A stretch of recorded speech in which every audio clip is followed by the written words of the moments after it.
Hello and welcome to the Standardisation webinar for Technical Certificate in Floristry Level 2. My name is Tracy Benton and I'm the Principal Moderator for Level 2 and 3.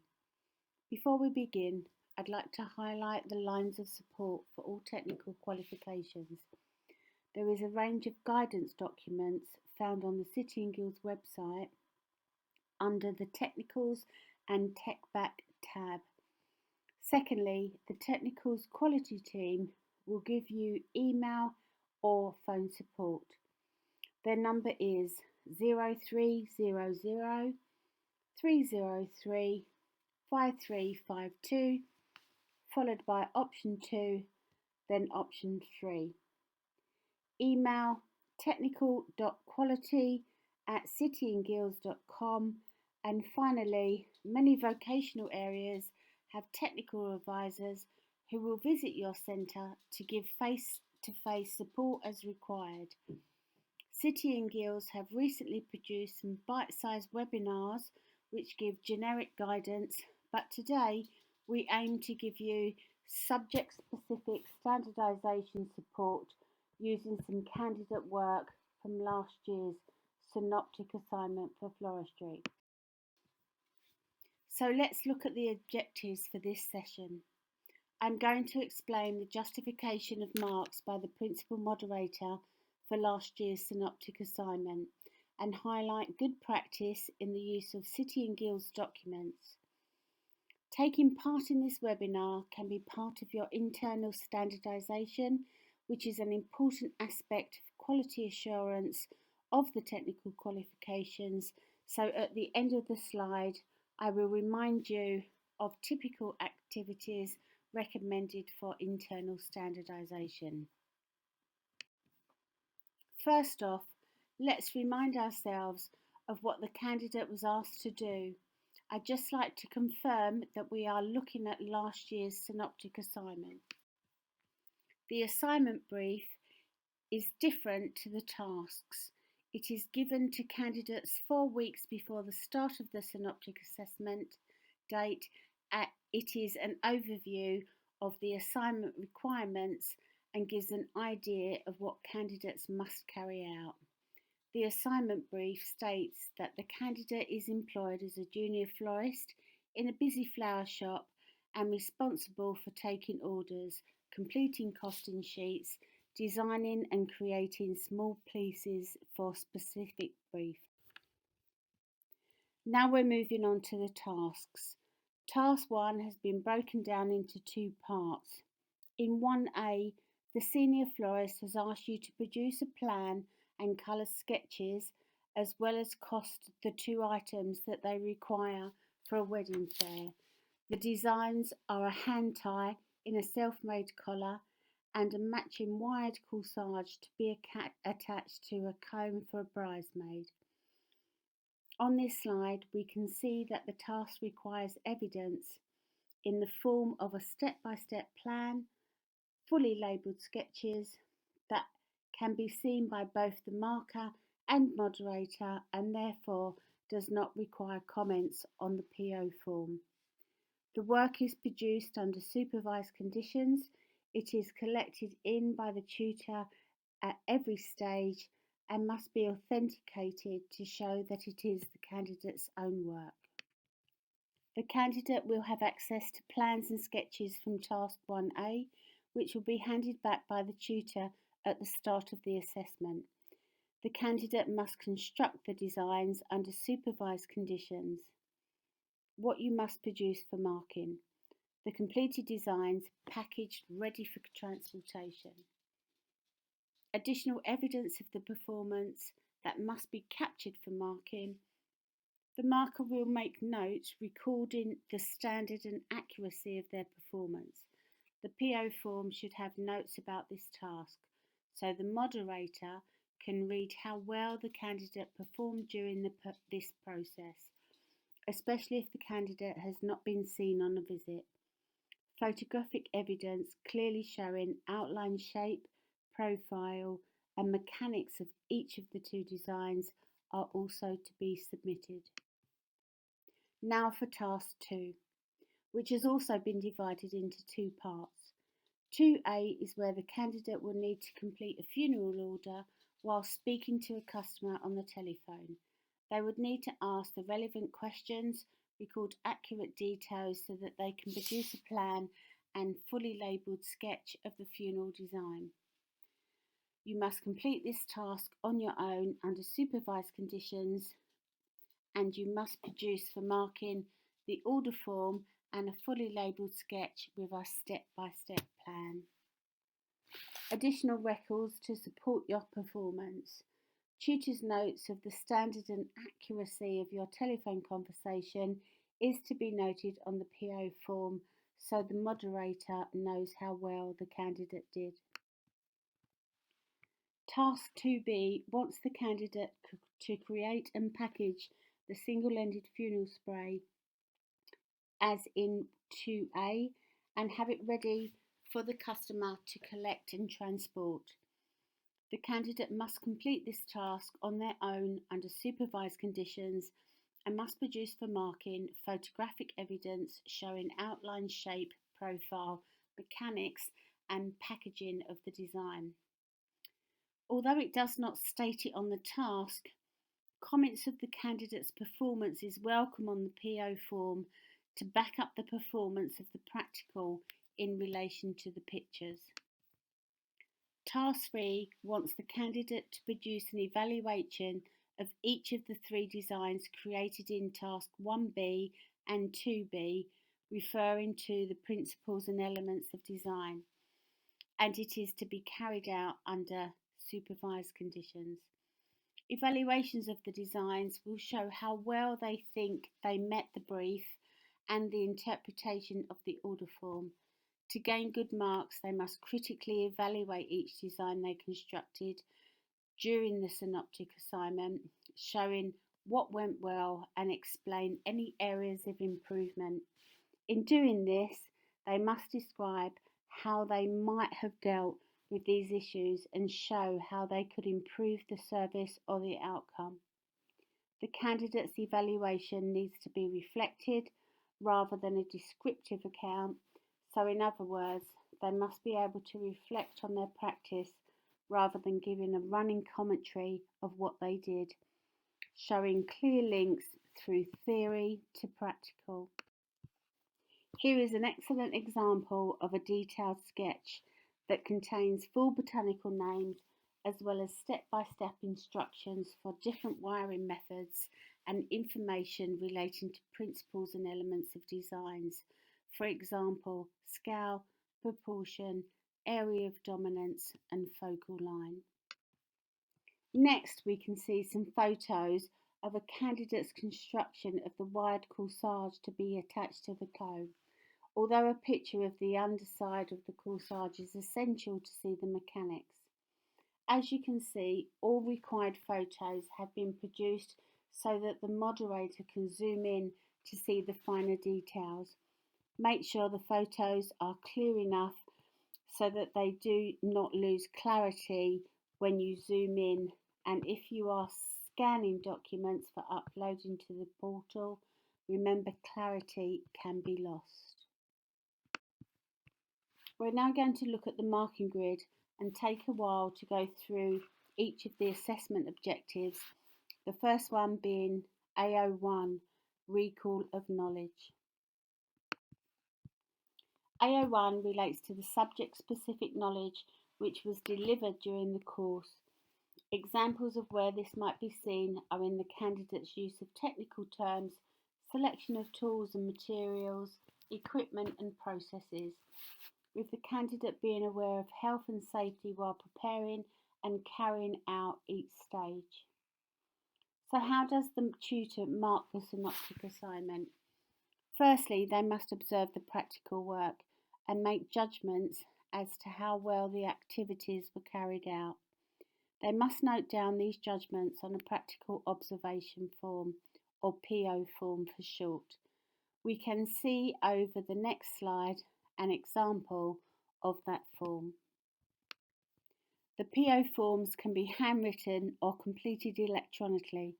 Just ensure that the handwriting is legible particularly when the document has been scanned, as your moderator needs to be able to read the evidence. PO forms are a critical piece of evidence that the centre observer produces during the practical performance. If completed well, these notes will bring the performance to life. Observers should describe how well the candidate performed against each assessment objective, or AO for short. The band descriptions should be used as a guide when making comments, but should not be copied word for word. For example, stating facts, they don't have to explain them at this point. That goes in AO2. Simple descriptions of what they are carrying out. They don't have to say why at this point. That goes also in AO2. Showing aspects of straightforward knowledge through logical sequencing and application of skill, etc., e.g., are they doing things in the correct order? To clarify, the comments on the PO should explain how the candidate has performed against the assessment objectives, giving some examples to back up your judgment. We must ensure when noting how well a candidate did in an AO that our comments only refer to what should be assessed, seen in the marking grid. So that we can see how to mark, I have included the candidate record form, CRF for short. Just to be clear though, we only mark at the end when the candidate has completed tasks 1 to 3 and handed them all in. This is looked at holistically and marks are justified on the CRF like this.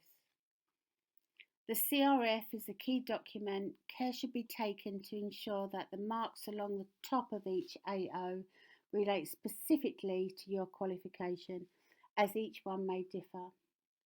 Marks will relate to knowledge shown in all 3 tasks, so their plans, their services and their evaluation. We can see that this candidate has received a mark of 10 out of a possible 12, meaning she is pretty good on her knowledge. There should be enough justification for a third party, e.g. the moderator or an IQA, to see where and why a mark has been given and why marks have not been given. If we read from the slide, we can see that the marker clearly identifies what went well and gives several areas for development, which shows why she received 10 out of the 12 marks. Moving on to AO2, which is the understanding part of it. Here is the marking grid for AO2. The PO form for the AO2 shows that this candidate has excellent understanding in her planning and making informed decisions on her working methods. The comments seen here show that the marking grid has been referred to and that understanding can be demonstrated by what the candidate talks about with their customer. It may not be necessary to carry out extensive verbal questions. You might just hear their understanding in what they say to customers. Ways of determining understanding in a practical performance, which may be discussed with the tutor or the customer, are 1. Their explanation of why they are completing the process, how they may change their course of action, how they justify their actions, or their explanation of the consequences of doing or not doing something. On the next slide, we have the CRF, where the marker clearly identifies what went well and gives areas for improvement. For example, confused with the VAT and missed information from the customer. This slight area of weaknesses shows why she received 5 out of the 6 marks. If we relate this to the band descriptors, we can see that the justification comments make reference to the bands but do not copy the wording, without also evidencing areas in the assignment where understanding is shown. We're now going to move on to AO3, which is the practical skills. Their dexterity, fluidity, confidence, and ease of application. AO3 is assessed in the Floristry synoptic in task 1B, 2A, and 2B. This AO is all about dexterity and technical skill. How practiced or fluid is their hand-eye coordination? How confident are they in using these skills to reach a good end result? If a candidate receives good marks here, their skills will look fluid and second nature. We can see here there are many examples of where a candidate will show their practical skills.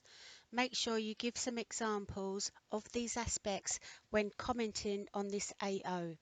A major focus of this AO is industry performance, communication and creativity. Remember that candidates will also show evidence of all the other AOs when carrying out a practical activity. But this is an important one with 15 out of the 60 marks available. Let's look at the notes on the PO form. As you can see, the highlighted comment states, although some of the sketches lacked scale and proportion, actual practical pieces were of good size in relation to the materials, but they looked heavy in some places due to the visual weight of some of the materials. The comment above clearly pinpoints where the candidate did well and where she needs more understanding on the topic. It gives good examples of the quality of her performance and allows the moderator to picture what went on during the practical task. While the rest of the comments are good on the form, it still does not refer to how much the candidate challenged herself or adapted and used her skills and products. However, this mark is backed up with photographic evidence which clearly shows any area of weakness. Remember that candidates will also show evidence of all the other AOs when carrying out a practical activity, but this is an important one with 18 out of the possible 60 marks available. On the CRF, there could be more detail. This document is used to sum up the decisions of where or why marks are awarded. It's a challenge to moderators if these documents don't contain enough detail because they need to see why you thought it was worthy of a mark. This said, the marker has made general reference to the practical tasks with a more detailed description on the PO form. However, the two forms do not align correctly. The marker needed to expand on areas for improvement here in order to justify the marks given. Remember, candidates can only get marks in AO3 for practicals, including telephone conversations. The planning and evaluations are not skills per se, so marks go elsewhere for these activities. A major focus on this AO is industry performance, communication and creativity. Moving on to AO4, bringing it all together. This can sometimes pose a challenge to the assessors as some of the descriptors seem like they do not fit into AO2 or AO3. The way I explain AO4 is how well you think a candidate can use their knowledge and skills to solve problems or be capable in a new situation. How employable are they? Did they convey the customer's request in the designs? Can they adapt their practice? Can they use what they know about principles and elements of designs to achieve good results? This AO also assesses time management, organisation skills and creativity. I sometimes liken AO4 to driving. You may take your test in the daylight, but could you drive at night? How well would you deal with a fire engine when its lights on behind you? You'd use the skills and knowledge to deal with those things. You've looked at the new context and dealt with the problem. A candidate scoring good marks in this AO would make you feel confident that they could deal with different situations. Let's take a look at some of the PO comments in AO4 and ways to evidence this. I'll give you some time to read through these comments.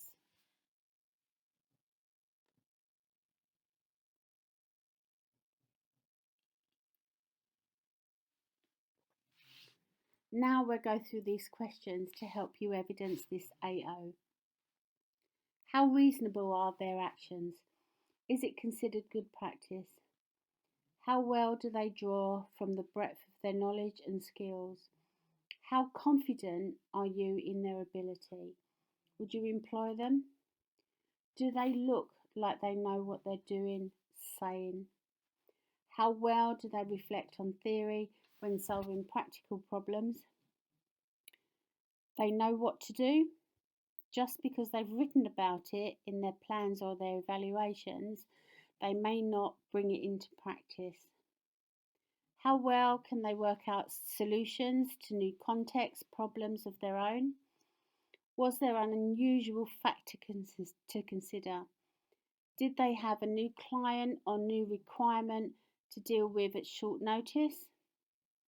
For each service, how commercial is their timing? Does it reflect their plan? What are the expected timescales for what they did, and were they adhered to?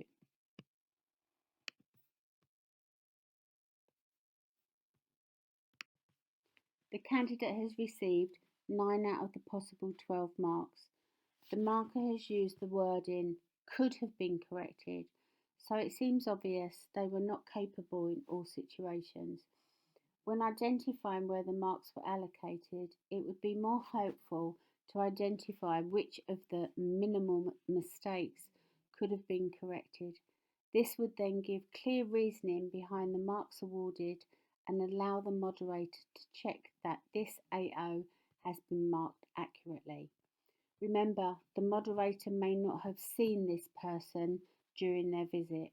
They will only have the photographs to substantiate your judgment. Moving on to AO5, this is where we mark their attention to detail. As you can see here, this AO checks how well the candidate focused on their tasks. Could you call them a perfectionist?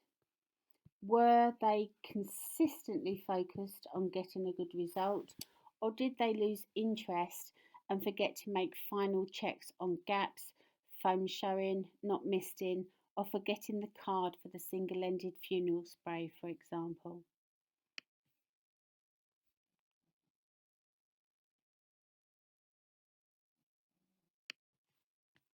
As you can see, the observer has commented well on all practical tasks, enabling the moderator to make an informed decision on the quality of the candidate's attention to detail.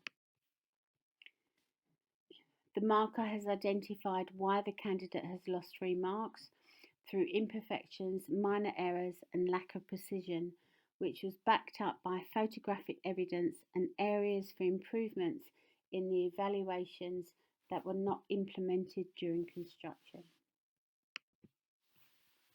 Next are some typical examples of standardisation activities that you could carry out in your centre. Make sure that you do some of these along the way. Leaving them to the end when candidates are completing their synoptics would not be beneficial and may lead to over-generous marking or undermarking, which could result in marks being adjusted during the moderation process. To aid the process, mock synoptic assignments will help the candidate gain confidence in the process. Consistency is the key, so compare judgments of the same piece of work to ensure that standards are the same between markers. Use a standard approach to capturing the photographic evidence by using designated areas, lighting and different backdrops to enhance true colours of fresh materials, and remember the photographs are to back up evidence from the POs and the CRFs. especially excellent workmanship. The uploading of candidates' evidence is made easier if placed in a Word document or PowerPoint. The best way is to create a Word document and keep adding to it until all tasks are completed. So all the photos go onto the document with all the annotations in order, before, during and after. Then save it as a PDF and it's ready to upload. One file in chronological order. Easy, some may say. Before we close, I'd like to point you to the support which was touched on at the beginning. These are the links to the documents and resources that City and Guilds have available. technical.quality@cityandguilds.com and then number 0300 303 5352. I would like to draw your attention specifically to the qualification report, which details the data coming out of the results for the last year, along with hints on how to avoid some of the pitfalls that centres may have fallen into in the 2009 series. It includes narrative on the synoptic assignment along with the 2 external exams, and I'm sure you will find this very useful. We have some further support on the website, which include 4 short presentations on delivery of the synoptic assessment, producing evidence, marking and standardisation, and submission onto the moderation portal. Watch out as they are filled with under events, as you can see here on the link. We have some further support on the website, which include 4 short presentations on delivery of the synoptic assessment, producing evidence, marking and standardisation, and submission onto the moderation portal. Please follow the links. I'd like to now close this webinar and say thank you to everyone for your time. I hope this has been helpful.